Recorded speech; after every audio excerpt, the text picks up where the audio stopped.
Bien, a las 9:35 de la mañana tenemos a Miguel Collado Di Franco.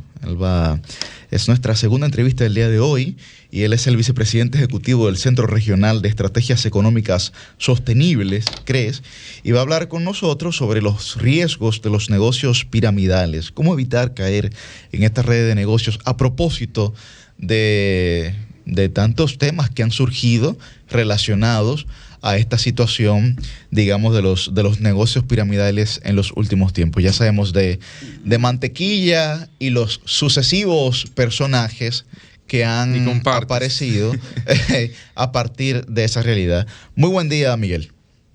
Muy buenos días, es un placer estar con ustedes acá, vía telefónica. Gracias por la invitación. Miguel, Susi Aquino otro de este lado. ¿Cuál es, pues, la característica principal que acompaña que se puedan desarrollar este tipo de negocios que la mayoría de ellos han sido catalogados como de estafa para la gente? ¿Qué es lo que hace que se puedan seguir multiplicando? Bueno, yo creo que es la misma naturaleza humana de querer conseguir retornos fáciles con poco esfuerzo. En algunos individuos obviamente no estoy generalizando, porque esto no es nuevo. Esto nos acompaña, si uno se pone a investigar, verá esquemas de estafas de todo tipo, desde siglos atrás. Entonces siempre habrá esta necesidad de algunas personas de multiplicar rápidamente su dinero, ese deseo, y esto lo vemos también en los juegos de azar, es un reflejo de esto que estoy diciendo, y en consecuencia, ya enfocándome estrictamente al tema que plantean ustedes, pues habrán individuos que tratarán de aprovechar ese comportamiento de las personas que son personas muy habilidosas, que saben manejar la psicología de las personas y en consecuencia capitalizar en su beneficio y usualmente por no mucho tiempo, hasta que se descubre el esquema, ese deseo que mencionaba de estas personas dentro de la sociedad. Miguel Millicent de este lado, un saludo, gran amigo, hola, profesor además. ¿Cuáles son esas características que tienen en común este tipo de negocios y que pudiéramos identificarla también a modo de prevención para la gente que nos escucha y nos ve, por favor? Bueno, como son muchos esquemas, pero podríamos decir que unas características esenciales, podríamos irnos a tal vez lo que deberíamos estar viendo cuando nos hagan algún tipo de oferta es, primero, la promesa de retornos altos en comparación con otras alternativas de inversión y la promesa de bajo riesgo. Tengan siempre en cuenta, les digo esto, tengan siempre en cuenta que nos oyen cuando una oportunidad de estas de inversión tiene alto riesgo alto rendimiento, usualmente debe estar asociado a un riesgo alto también. Entonces, no es compatible esas dos cosas. Lo segundo es entender bien en qué se invierte, cuál es el producto, cuál es el negocio, cuál es el activo en realidad que va a producir el retorno de la inversión. Usualmente no es muy claro. Hay muchas promesas, de nuevo, de retorno, pero no es claro el esquema de negocio. O en las veces que un ejemplo común que sí es claro es si usted recluta a otro, por ejemplo, y sus ganancias van a depender de que usted traiga a otros individuos a formar parte del esquema.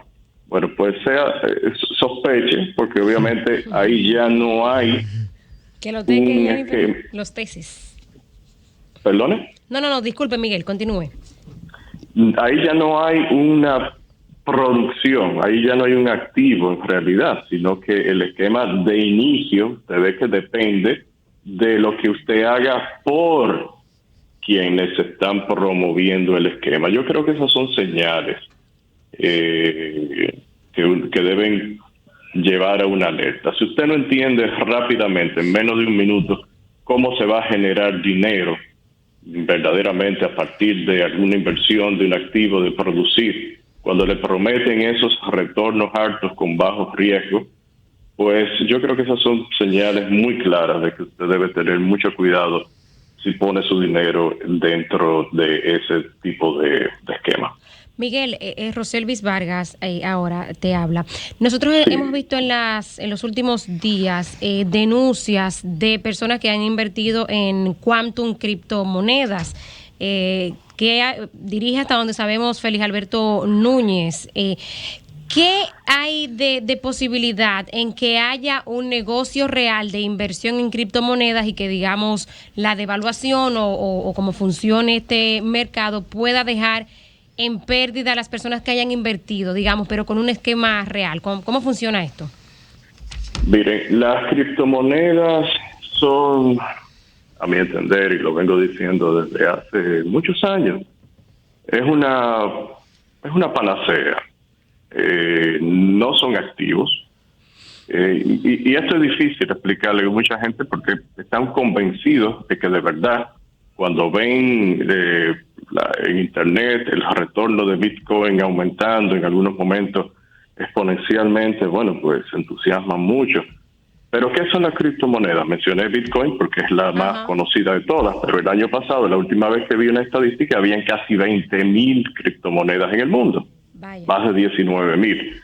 Entonces, se puede mencionar una en particular, pero todos tienen una característica, que no son activos. Un activo es, te compra una participación en una compañía, viéndose una acción, por ejemplo, y usted sabe que, bueno, usted tendría un flujo de dinero a partir de las ganancias de esa empresa, que usualmente está vendiendo un bien o servicio, produciendo algo. Lo mismo con un bono. Son activos, en realidad, generan algo. Una criptomoneda no genera ningún flujo de efectivo. Adquiere su valor en la medida en que las personas crean que va a aumentar de precio y la demanda. Sobre la base de la especulación, ¿no?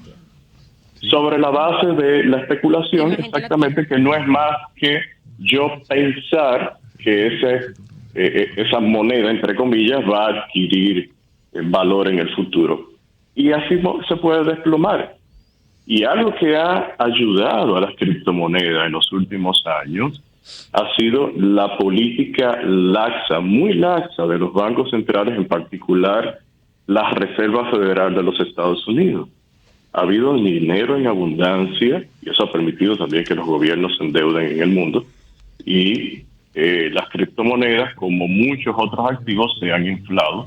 Es una burbuja y hay que tener cuidado. Con cualquier criptomoneda hay que tener cuidado. ¿Y por qué, Miguel, crees que los bancos centrales y la Reserva Federal no han tomado decisiones, digamos, determinantes en torno a la regulación de estas criptomonedas? Las criptomonedas, si bien dije la parte mala, ¿Le beneficia al mercado eso? ¿O qué hay algo detrás que tal vez nosotros no vemos? Cumplen una función, y esto es cierto. Las criptomonedas, como en el sentido estricto de poder ayudar a realizar intercambios, usarlo como una alternativa al dinero físico electrónicamente, sí tienen una utilidad. Es decir, yo puedo usar una de estas criptomonedas como un medio de intercambio y tiene una validez. Yo las critico como instrumento de inversión porque no son activos. Ahora, en ese sentido, regular también es muy difícil. Muy, muy difícil. De verdad que sí. Si usted se pone a estudiar cómo funcionan estas monedas, y en realidad de verdad, en el fondo, muchas pueden ser útiles cuando se les ve desde el punto de vista de una alternativa como medio e instrumento de pago. Las critico cuando la gente piensa que son activos, porque no lo son, y ahí es que está el peligro. Ya. Pero como medio de pago alternativo para las personas, pueden ser útiles. Miguel, ¿qué hay que hacer en República Dominicana para evitar que surja otro mantequilla y tenga éxito? Y por favor, si puedes incluir muy brevemente, porque ya nos vamos, el tema legal, porque en un momento mantequilla estaba engañando a la gente, estaba enriqueciéndose, los medios de comunicación lo reportábamos, pero desde la superintendencia de banco, no con esas palabras, pero más o menos lo que decían es que no podían hacer nada y uno se indignaba. Sí. Entonces, un poco, ¿qué hace falta en el país para que fraudes como este no tengan lugar, por favor? Miren, desde el punto de vista de uno como economista, de la posición que uno tiene, lo que entiende que lo mejor que puede hacerse es la labor que ustedes hacen de educación, de instruir a la gente, porque estos fraudes van a seguir de diferentes formas. El tema es, ya en lo legal, bueno, cómo tratarlo, yo les pediría a ella que busquen a un experto en ese sentido. Dentro de la esfera de estudio de uno como economista, entiende que esto no serán los primeros, y lo que la gente tiene que tener en cuenta es, de nuevo,